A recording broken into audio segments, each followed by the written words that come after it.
EV Comply, simplifying your charge point installations.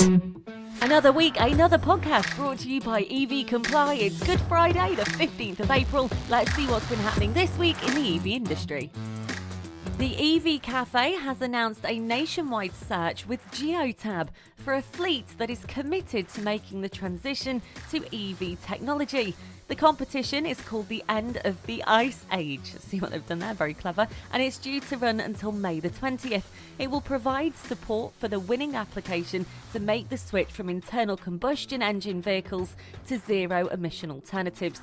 The winning fleet will gain access to the EV expertise of the EV Café panel. The solution will be powered by Geotab technology and supported by the AA and MyEnergy, who are the EV Café sponsors. The winning fleet will receive on-site support from experts, up to 100 free telematic units, driver training, and an analysis of the charging infrastructure on their existing routes to enable real-world evaluation of EV sustainability. The package includes creation of a transport decarbonisation plan, vehicle deployment support, driver and fleet management training to ensure that good behaviour supports great vehicles, to maintain or improve upon current fleet performance. The online application process can be found on the EV Café website if you'd like to get involved. Excitingly, Kia is bringing its refreshed electrified Niro compact SUV lineup to North America for 2023 with new exterior styling and more interior space. The company is debuting 3 new Niro models at the New York International Auto Show: the hybrid Niro HEV, the plug-in hybrid Niro PHEV, and the fully electric Niro EV.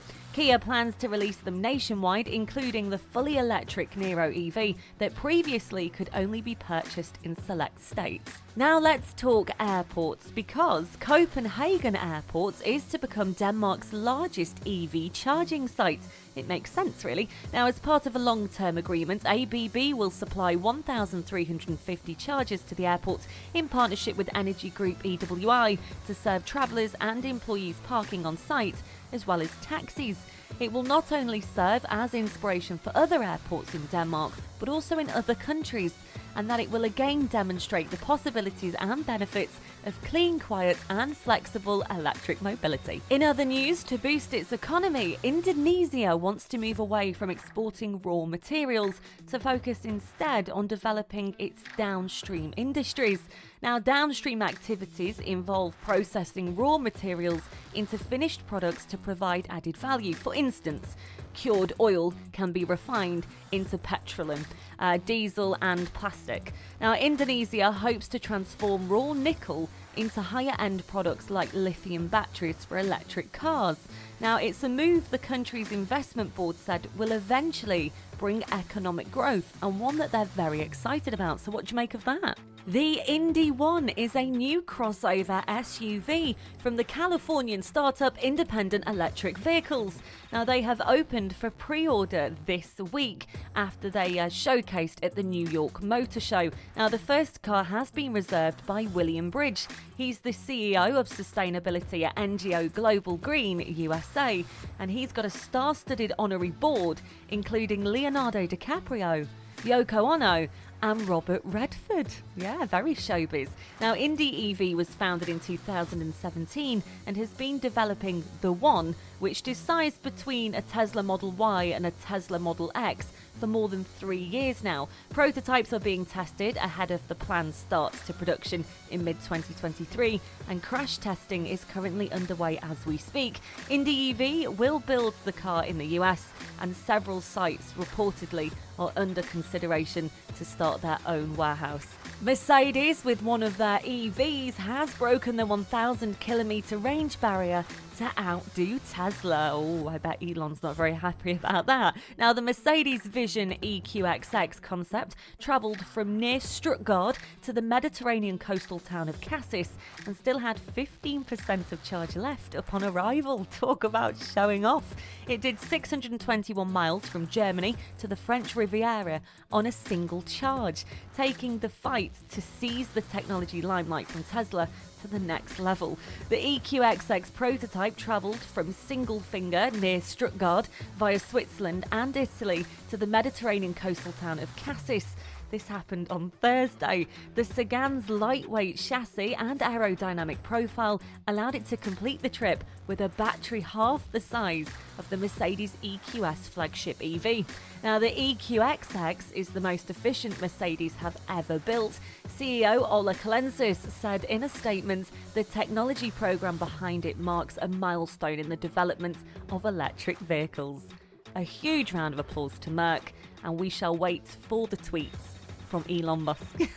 Continuing on with that round of applause, the UK has ranked the third best in Europe for electric vehicle driving. But as we know, there is a shortage of charging infrastructure that is threatening adoption rates, according to new research. Now, LeasePlan's 2022 EV Readiness Index, the analysis of the preparedness of 22 European countries for the transition to EVs, found that the UK came behind Norway and the Netherlands. That's not bad, is it? Not bad positioning at all. However, access to public charge points is proving to be a significant barrier to adoption. It claims with all countries, including the UK, scoring very low in this category, unfortunately. Likewise, the availability of fast chargers along UK motorways was found to be significantly lower than needed. The government now needs to deliver on its promise to invest £1.6 billion to expand the UK's charging network. And once that's done, you never know, we might just overtake Norway and the Netherlands, although very, very optimistic there. Also this week, wireless EV charging has come into reality. An energy company will be charging a fleet of electric taxis wirelessly. Yeah, we like the sound of that. Now, Europe energy company Vattenfall has launched a new trial of powering a fleet of electronic taxis in Sweden without charging cables. The pilot project will take place at 2 locations in Gothenburg, Sweden. The charging will start automatically when the vehicle parks over a charging pad embedded in the street. A charging station is built to send energy through the charging pad, which is picked up by a receiver unit that's inside the car. The vehicle has a system that then sends an authorization to the company that summarizes the payment for the charging.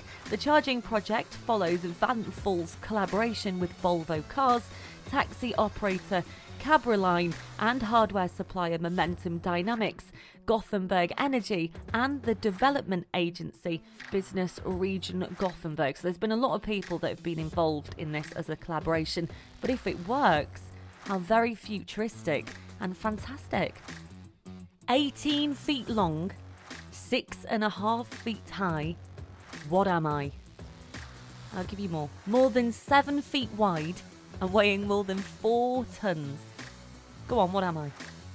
Of course, I am talking about the world's first EV super truck from Hummer. Now, everyone is so excited about this. I mean, it's ridiculous, isn't it? If you ever think of a Hummer, the last thing you would think of it becoming, of course, is an EV, but they're ahead of the game. Now, they're packing a power station-sized 246 kilowatt battery pack between the 2 main frame rails and 3 motors, 2 on the rear and 1 on the front.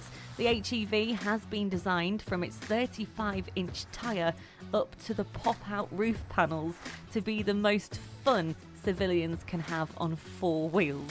Now, it has also neatly sidestepped the need to restart its own dealer network by nestling the reborn Hummer brand under the GMC umbrella. So instead of needing its own facilities, Hummer can be sold in its existing dealerships alongside the other premium GM truck-based products, which is fantastic growth for EV, and hopefully that will encourage the adoption of this absolute powertrain. We're so excited, and I, for one, cannot wait to have a ride in one. So if you've got one, absolutely let me know.